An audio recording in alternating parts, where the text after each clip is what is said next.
And now live, this is KIMA News at 11. County leaders could be facing a budget crisis. The Cooperative Extension Office, which runs a lot of ag programs, is in jeopardy of being cut. Commissioners are taking on a battle for money that's been hurting the county for years. Good evening. Thanks for joining us. I'm Mia Sabatino. Michelle Perot has the night off.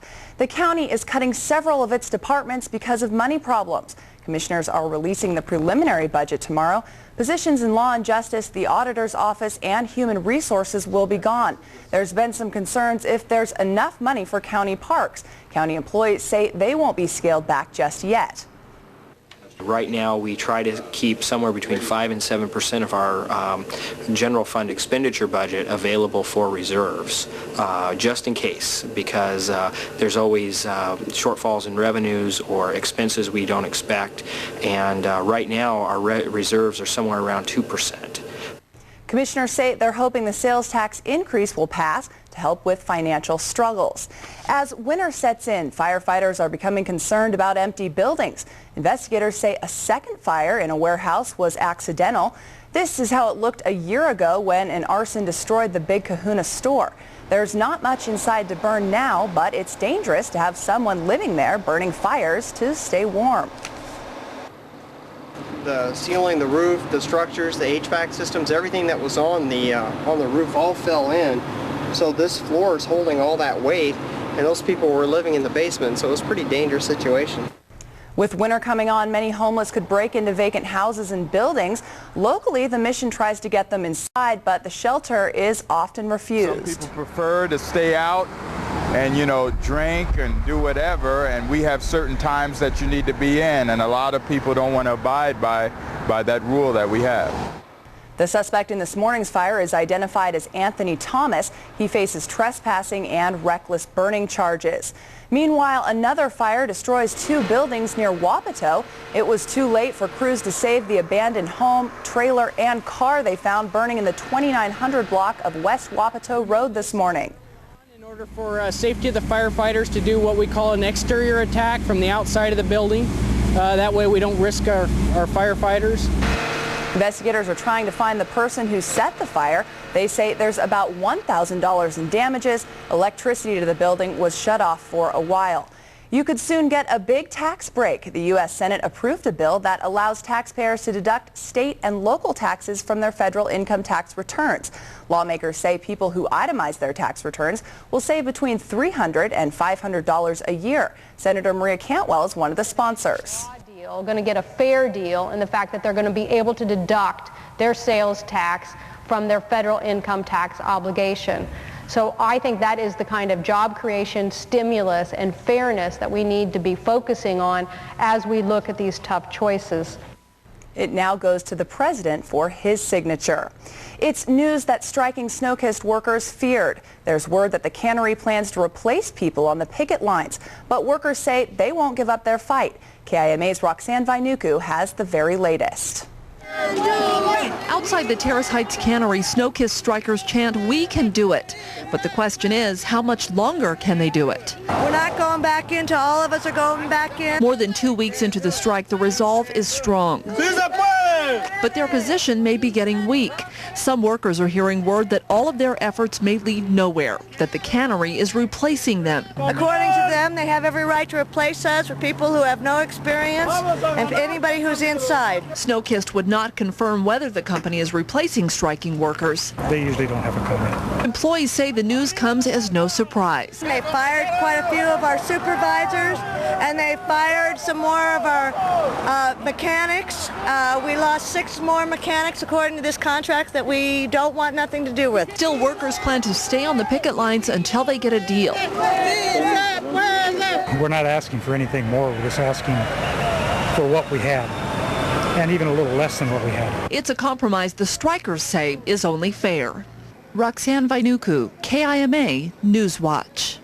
Snokist faxed a comment to us. It says they agreed to a mediator's compromise, but the union rejected the offer. The cannery says in order to protect the company and working employees, it must hire permanent replacements for striking workers. Mount St. Helens is letting off more steam. Though earthquake activity is low, scientists expect more blasts. New thermal images show parts of the lava dome are pretty hot. It means that magma is still on the rise.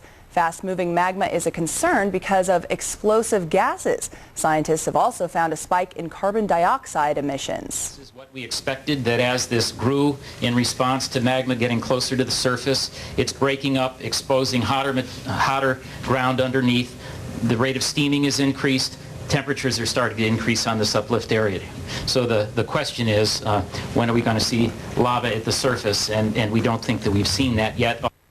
The alert level remains at the mid-range. Scientists say an eruption could happen with very little warning, but they don't expect it to be anything close to the 1980 blast. Mike McCabe joins us now with a look at weather near the mountain and also in our area. Looking good. Clear skies. Should be good viewing for any kind of steam eruptions that they may see on Mount St. Helens, as the skies have been relatively clear. And a beautiful sunset tonight with the clouds. Kind of eerie looking outside at around 6:30. Clouds had an orange tint to them, and it was just, I don't know, it was kind of weird. Maybe I was the only one that noticed that. Our Northwest Info at ICAM overlooking the Yakima Valley. On this Monday evening, as we take a look at current conditions across the area, we are still talking about some high thin clouds across the region. Temperature is still in the 60s in the lower valley. 58 for Toppenish, Yakima, one of the cooler readings at 51. 60 for Ellensburg. White Pass checking in at 41 degrees at this hour. And high pressure is really ruling the northwest here, and that means lots of sunshine and warm air. That's going to continue to move into the northwest as we head in the next couple of days, so daytime high temps are going to bump up a couple of degrees. That jet stream well to the north of us, keeping all those storms out in the Pacific well to the north. Here's an idea. There's one area of low pressure that we'll move through, but notice it stays to the north and stays clear here of the northwest. We'll continue to enjoy clear skies and sunshine and some areas of low clouds and morning fog, though. With clearing, we'll see temperatures drop at night, and that'll help inhibit some fog formations in the lower lying valley areas. Highs and lows across the area today, mainly in the 70s here for the lower valley. Yakima at the airport, 67 degrees, which is right about where we should be for this time of year as far as the daytime high is concerned. But here in the next couple of days, we're going to warm up a few degrees. 53 degrees at the airport in Yakima. Humidity is at 82%, dew points at 48. Winds out of the west-southwest at 3 miles per hour. Our barometric pressure is rising at 30.24 inches. All right, some temperatures across the northwest at this hour. 60 in Seattle and Portland, 50s along the coast. And you can see the kind of high thin clouds across central Washington and the Cascades. And that's what allowed us to enjoy that beautiful sunset tonight, which was just very unusual and very pretty at that. But that's all these are, just some high thin clouds, and well, that's about it. Satellite radar, we put it into motion. You can see these clouds kind of moving through the region. But most of those will be dissipating by tomorrow. We may see a few high thin clouds, but otherwise it's going to be mostly sunny and very nice. High pressure ruling, so that's keeping all the systems well to the north of us. Clear tonight, mostly clear. Winds will be light. Overnight lows in the upper 30s to around 40. Winds will be on the light side. And tomorrow, look for lots of sunshine and temperatures warming up a little bit. Boy, this is great for October, isn't it? It really is Low gorgeous. 70s. So it's sunny, but is it going to be chilly for Halloween? It's kind of the season. You know, I've seen some pretty scary Halloweens in the area. I've seen snow on Halloween, believe it or not. Oh, you're kidding. No, our extended forecast shows more sunshine, temperatures warming into the 70s. But yeah, it's a little early to tell what we'll have for Halloween, but let me tell you what, the weather can change like that in October. So enjoy this. Yes, because and it has been nice. It really has. Been really nice. Okay, thank you very much. Coming up in tomorrow's edition of the Yakima Herald-Republic, Prosser Council members were surprised an ordinance goes against state statutes. And not everyone's happy that students are being sniffed in SELA. Plus, a cross-country trip opens the eyes of a Valley teenager. All that and more in Tuesday's edition of the Yakima Herald-Republic. Up next at 11, saying goodbye to a Superman. A Hollywood legend dies at 52. Plus, the apple harvest might be fruitful, but some of it could go to waste. We'll tell you about a problem local farmers are picking up on. You're watching KIMA NewsWatch at 11 with Michelle Perot, Alan Sillence Sports, and Stu Seibel Weather. Rush into KFC for a game bucket deal. 6 pieces of extra crispy chicken and 6 honey barbecue wings. Plus a free half-gallon Pepsi Mega Jug, all for just $9.99. Still have time? Yeah. Only in Capital USA. We're going to make accounts payable exciting again. That's what we need to do, people. In the time it takes to clean out your desk, you could save hundreds on car insurance. Geico. 15 minutes could save you 15% or more. Cool! Queasy, Quiz. That's crazy. 8 essential vitamins and minerals, but it won't save you money on car insurance. Oh, okay. Geico. 15 minutes could save you 15% or more. Why haven't you called Geico? Get ready for a whole new kind of Dodge. Introducing the all-new Magnum. First you see stunning performance. Another look reveals surprising versatility. Open it up and you'll find a tri-fold cargo floor. Bold styling that features a unique access liftgate. Even a powerful Boston Acoustics CD sound system, which makes the all-new Dodge Magnum a whole different ride. Get $1,000 in October bonus cash on Dodge Magnum. America's hottest products are at your Dodge dealer. Come on down for the deals of a lifetime. You'll never see prices this low again. And quality, look at the quality, man. We got it. Hurry, hurry, hurry. Hi folks, welcome to Aubrey's. What type of RV are you looking for today? Here at Aubrey's, we feel it's important that we find the right RV that fits your family's lifestyle. For a shopping experience that matches the joys of RVing, visit Aubrey's RV in Union Gap. This portion of the news is brought to you by Furniture Row Outlet. It could be a good year for our state's apple industry. It's a near-record harvest. Fruitful results. The news may not be bad for all. KIMA's David Mancy shows us how one producer may escape unharmed. 2004 has been a good year for Johnson Orchards in Yakima. The company is celebrating 100 years in business and so far has avoided a fruit picker shortage that is plaguing other growers. I just use a small crew and we use the same guys year after year, so that's good for us, but there's other guys that I know are looking for pickers. You'd think there'd be people out there available. I don't know where they're at though. Longtime Johnson Orchards worker Manuel Gutierrez is the exception to the industry. He says after a few years, many workers move on to jobs in packing houses and other industries. They get in different jobs, you know. After a while, they get tired of picking. Johnson says immigration issues with workers may be to blame for part of the crisis, which appears to be affecting Central Washington the most. There's still some immigration laws out there that need to be fine-tuned a little bit more so that they can get more pickers in here, at least on a seasonal basis. There's a lot of good people out there that probably want to work, but they're maybe afraid to. Truck, bin, and storage shortages are also being experienced. Solutions are also scarce. And it's a buyer's market, especially on a big year. Although last year was a good year, hopefully this year will continue. You know, hopefully we bottomed out and the trend is going upwards. You know, in Yakima, David Mancy, KIMA NewsWatch. If predictions of 100 million boxes of apples shipped this year come true, it'll break the record set 4 years ago when more than 98 million boxes were harvested. Thousands of fans are remembering the hero they knew as a Superman, both on and off screen. Eric Phillips has more on the life of Christopher Reeve. Christopher Reeve brought inspiration to millions, to those who knew him best, and to those who recognized him simply as Superman. 9 years ago, a riding accident left him paralyzed from the neck down. His acting coach says the tragedy showed the world what Reeve was made of. The world started to know Chris the way I had known him already, as this incredibly strong, caring, deep person who wasn't going to give in to anything. His determination to walk again was profound. Reeve worked hard to keep up his mental and physical strength in anticipation of a cure. The actor was an outspoken proponent of embryonic stem cell research, and thanks to his tireless fundraising efforts, the Christopher Reeve Paralysis Foundation awarded more than $42 million in research grants. The grants helped neuroscientists to develop treatments and possible cures for spinal cord injuries. Reeve's friend, Henry Stiefel, who is also paralyzed, says while the man who inspired him is gone, the hope he instilled will carry on. This field of research is at a point right now that we potentially could benefit from clinical therapies in the next 3 to 5 years. It saddens me that Chris won't be here to benefit from it. In Atlanta, I'm Eric Phillips reporting. Fans of the Toppenish East Valley football game are celebrating a night without security issues. The game was supposed to be played last Friday. It was postponed after 2 Toppenish teens were hit in a gang-related drive-by shooting.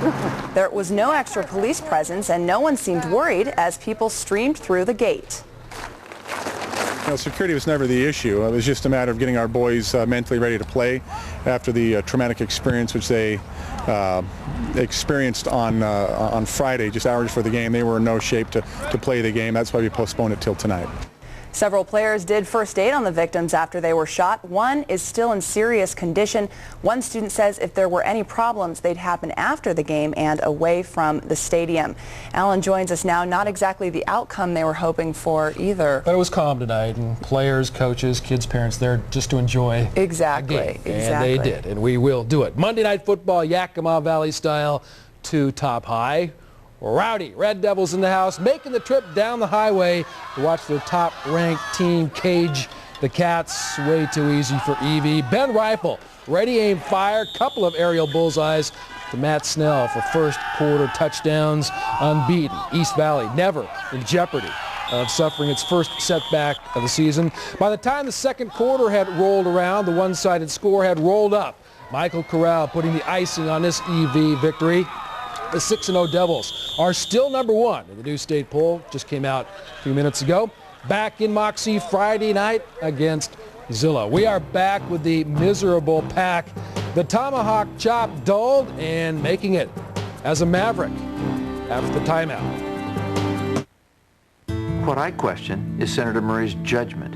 If she thinks Osama bin Laden is beloved for his daycare centers, then maybe that same naive judgment explains why she voted against $800 billion in defense spending. It was dangerous for Senator Murray to vote to cut nearly $6 billion in intelligence, even after the first al-Qaeda bombing. And it was just plain wrong for her to skip the official 9/11 observation to hold a fundraiser. I'm George Nethercutt, and I approve this message because I take a tougher stand on defense and terrorism. Too many Washington schools fail to motivate kids and let them slip through the cracks. The result? A 30% dropout rate. Referendum 55 gives local school boards the power to convert failing schools to ones that put kids first, with local oversight and accountability, innovative teachers, and more parental involvement. Paid for by Approve Referendum 55 to improve public schools. Who is the best qualified candidate for Superior Court Judge? Yakima County judges and attorneys say Blaine Gibson.